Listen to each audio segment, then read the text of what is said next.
everybody. Pastor Brad here, and I just wanted to share something really important with you today. This afternoon, I had the opportunity to spend a few minutes, well, about 20 of them, with a man named Tom Brooks. Tom is a counselor in Mission, BC, with his practice called Solutions for Life. He's got lots of degrees and letters associated with his name, but Tom is also on staff as a pastor at Parkside Church, a Foursquare church in Mission, BC, and he serves all of the pastors of Foursquare in Canada as our care counselor. Tom took some time out of his very busy schedule to talk with me about mental health in this time as we deal with COVID-19 and all of the repercussions from that. I hope that you enjoy our conversation and that you're able to get a couple of things out of this. I'll be back at the end of our conversation with a little more words for you. Thanks so much. Enjoy. Thanks for taking the time with me today, Tom. Absolutely. First question, what can I do to support myself while we're in the midst of this time?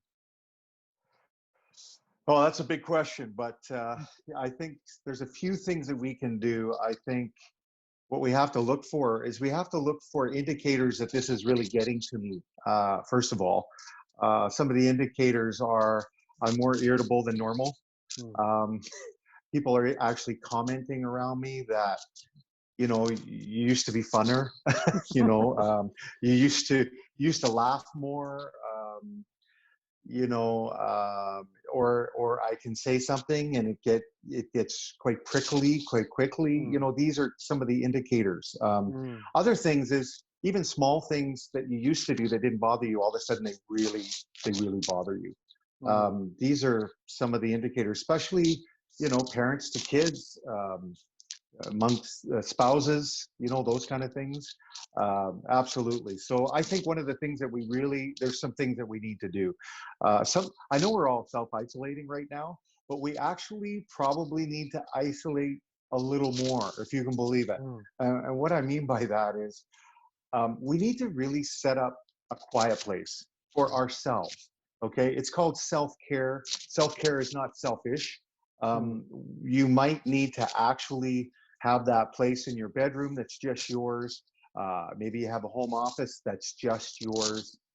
Even a corner of the living room, that's your special chair, where you need some quiet time. You need some, meditating on the word, listening to music, those kinds of things. If you have the room, get a place set up so that you can feel like you've got a place that you can kind of just call your own, which is, again, really important. If you don't have the space, some people have got creative. They've literally, they got an RV trailer sitting somewhere else. They've actually brought it to the house, put it on the driveway, or if you're on acreage, you put it somewhere on the back 9 and you plug it in. There you go. You've got your quiet place, because some people, they're now working from home, which is really hard to find a quiet place because you're working off your kitchen table now. Some people are taking studies still online. They got no place to study anymore because everybody's always around. Or, you're just trying to, have some downtime, some alone time with you and God. Kids are running around and they're yelling. You can't go to the office anymore to get that time. So we really do need to have some of that more isolation in that sense. I think another thing is we need to talk about it. We can't just pretend we're going through this on our own. We need to say, I think I'm getting more irritable. I think I'm feeling more stress in this area, or I'm kind of worried a little bit about this. There's nothing wrong with that. There's nothing wrong with asking for some help or support, prayer, or just let me talk so I can get this out of my head instead of just, I'm just holding on to all of this myself. And, some of those things are actually happening in people's lives. And I think too, the last thing is to try and get out. You can't, you can't just be locked into these four walls. We're used to going to work. we're used to, slapping people on the back or sitting for a few minutes, having a coffee before we start our job, finding out about other people's lives, and right now, a lot of that isn't happening. It's just me and my family, and it's great. I mean, I think there's a lot of good that can come out of that. But I think just being aware that I'm seeing the same people all the time, and honestly, it can be a little wearing. So I think we need to just be aware and talk about these things and just bring it up. Yeah. What about loneliness and feeling loneliness? Any tips on our practices to help us deal with that feeling of isolation in our lives? Yeah. Well, obviously one of the groups in the community that's really, I think we really have to think about is obviously the older people, but it's the singles. It's the single mom who's, got 2 kids. It's the single that's never been married or anything like that. Like we've got to think of those people. And I think if somebody's friends with them, constantly check in, And I think if you are that person and all you have is your cat or your dog, or no animals at all, is to don't be afraid to reach out. Don't think that, I'm a bother because now you're isolated at home with your spouse or whatever, or you've got your kids around now. So I don't want to be an added pressure. I think we've got to give the message that we're all in this together. And I need you as much as you need me. And actually, any kind of social interaction. I think one of the big things that's out there right now, and people are actually starting to do, is driveway, get-togethers, parking lot get-togethers. I don't know what the weather's like out there. Finally nice. Finally nice. Okay, it's fine. Okay, so when the weather's nice and it looks good, put your jacket on and go sit with 4 or 5 people from your home group or your mom's group or your singles group, whatever. Like, go and keep your distance, but sit around at the corner of the Walmart parking lot or Timmy's or something and find that spot. People are going to the park now and sitting in a circle and at least having that face-to-face interaction. So just because you're by yourself, you don't have to stay by yourself. So being creative in ways, instead of just say meeting this way, go out if you can. I mean, we aren't told that we're in martial law, complete lockdown. We are actually told to go out, and so go for a walk with a friend. But again, keep your distance. Now, what about our kids? How do we talk to our kids about COVID-19, or how do we help with our kids as they're struggling with loneliness? Yeah, exactly. I was going to say duct tape works really well. That's a Canadian staple. There you go. But yeah, Red Green would be proud. He would. But you know what? Truthfully, and honestly, this is a big deal for all of us, quite frankly. I mean, grandparents, parents, kids, we're going through something we've never ever gone through before. There isn't a policy handbook or anything. But what I've talked with parents about is a couple of things. I think it's creating some balance. Yes, this is something that's out there. However, I don't think we need to be afraid of it. We just need to take precautions. And using some analogies for kids, about, I mean, it's never a bad idea to wash your hands and, stay clean and all that kind of stuff. Some of the things that the kids are really going through is I can't see my friends, and again, I think it's important if you do get together, which I've seen some people get together, just letting the kids know to keep their distance, right? That could be a challenge. But kids also want to see their grandparents or cousins or whatever who live across town, and we've done it as well as grandparents. We've gotten together with our grandkids, but we've just said, hey, I would love keep it light and maybe keep it a little bit not that it's a joke, but keep it a little lighthearted and saying, boy, when this is over, I'm going to squeeze you for at least an hour, and just let the kids know that, you still love them, you still care about them. But kids they just need to be told, they don't need to be afraid of this, but just respect it. They don't need to live in fear that, mommy, what happens if all of us get it? We just need to know we need to take all the precautions that we can, and yet try and create some normalcy. I know my granddaughter, she has like driveway dates or whatever with her teenage friends, and so they will they'll drive, she'll get on her bike and ride over to her friend's place a couple of blocks away, and from 11 till 12 we'll sit at the end of the driveway and talk and catch up and stuff like that. So I just think that there's ways of doing that to let the kids know that they're thought of. Is there any specific practices or things like that we can implement in our homes to make sure that our home is a safe and healthy place for our families? Well, again, I think it's important. We're all now a lot more germ conscious than we've ever been. So, it is just keeping surfaces clean. And, if you've gone out to the park and the kids have touched a gate, or, they picked up a stick or whatever, who knows? So it's just important to, have the wipes ready and things like that.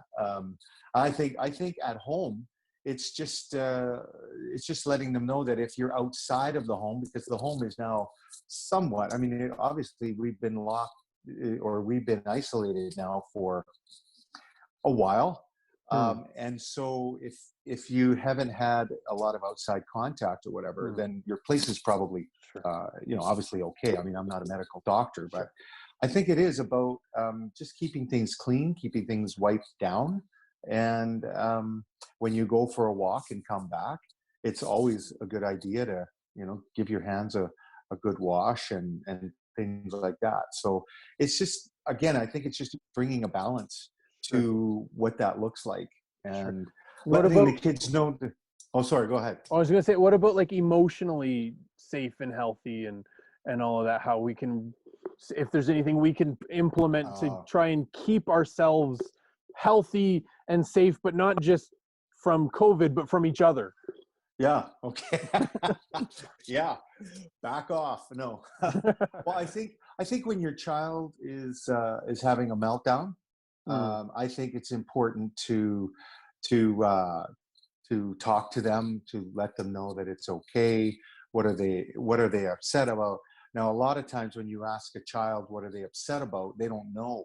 So I've told parents, why don't you take a guess? Why don't you tell, or at least jump in and say, I think you're upset because you haven't seen your friends in a while.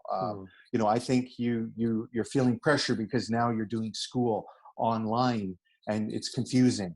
Or, now you could be upset because now you're locked in this home with us when you're used to being out with your friends at school from Monday to Friday.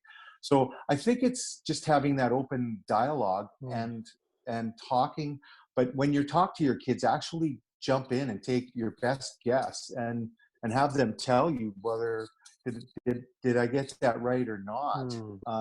Also, I think as a parent, when the parents are losing it, I think it's okay to go to your kids and say, listen, I'm kind of feeling a little stressed about this, or daddy might not be working, or mommy's not working now, and and truthfully invite God into those moments, and say, listen, we don't understand what's happening. We're kind of in this together with you guys as our kids, and well, let's pray and let's put this in God's hands.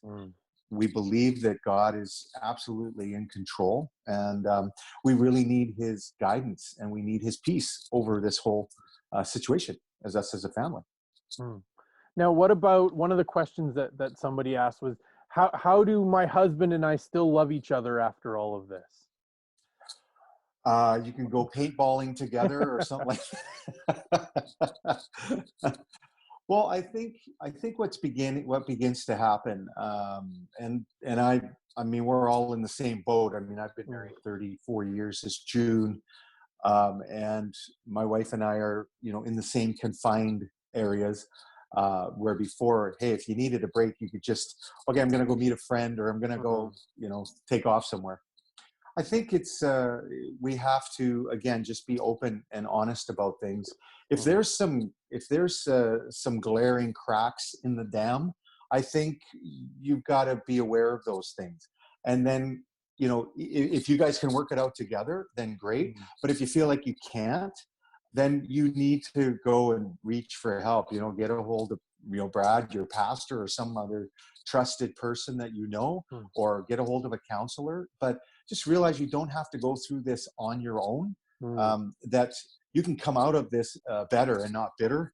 mm, And that means rolling up your sleeves sometimes and just taking a look. This would probably be the worst time to live in oblivion and just put the blinders on and mm, pretend that nothing's going on. mm, So if you make a commitment, the two of you, we want to come out of this better. What's that look like? And mm, I talk to couples. There's four places where we talk about a healthy connection. One mm, is, how are we connecting spiritually? So mm, talk about that. How are we doing? Check in with each other 2 or 3 times a week. How are we doing connecting spiritually? If we're not doing well, what can we do? What's one thing or two things that we can do to start connecting spiritually? Is it praying more before we go to bed? Is it doing a devotional together? mm, Is it actually having communion together in our home mm, now with our kids? Like, this mm, is the reality. This is actually what's happening. So what do we need to do to connect spiritually mm, stronger? The next one is emotionally. How are we doing connecting emotionally? And what that means, Brad, is, how do I feel what you're feeling? mm, That's how are we doing with that? When you're sharing something with me, do I roll my eyes, or do I, like, wow, I really want to connect with that emotionally? Or the other one is intellectually. Do I get you? Not just sharing information, but are we truly getting one another? Or do I have to explain the mm, same thing over and over and over again? And then the last one is physically. How are we doing connecting mm. physically, right? And is there enough, touching and that kind of stuff? Or is, like, so we have to understand these four areas. Like, Mm, how are we doing? And we need to check in with each other, mm, probably on a regular basis, on those. mm. That's great. That's really, really good.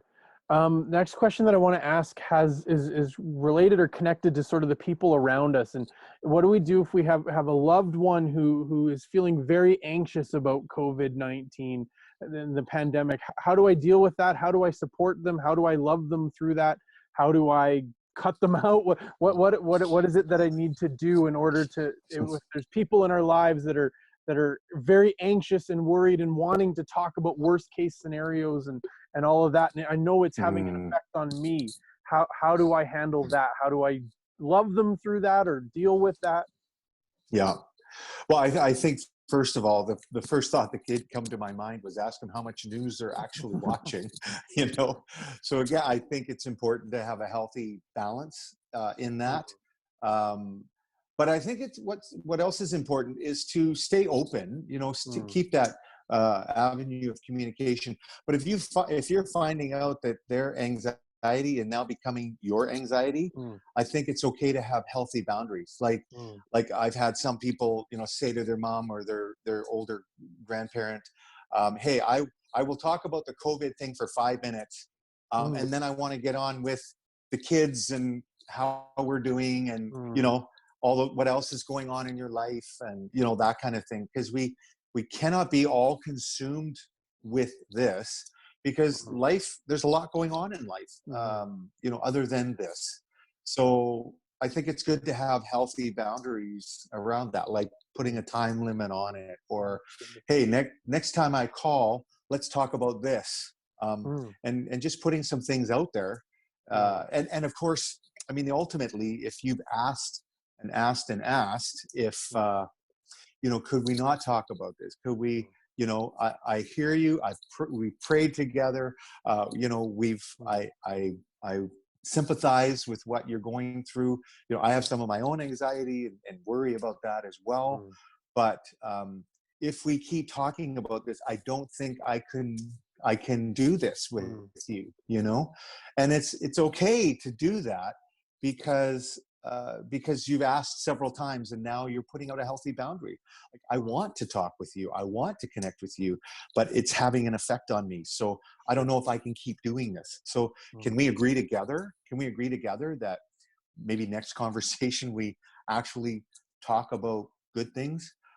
And I think one thing we can't forget, Brad, through all of this is we've got to keep a sense of humor. I mean, the Bible says laughter is a medicine. I really think we need to take our medicine every day. We have to look at, it's not being insensitive.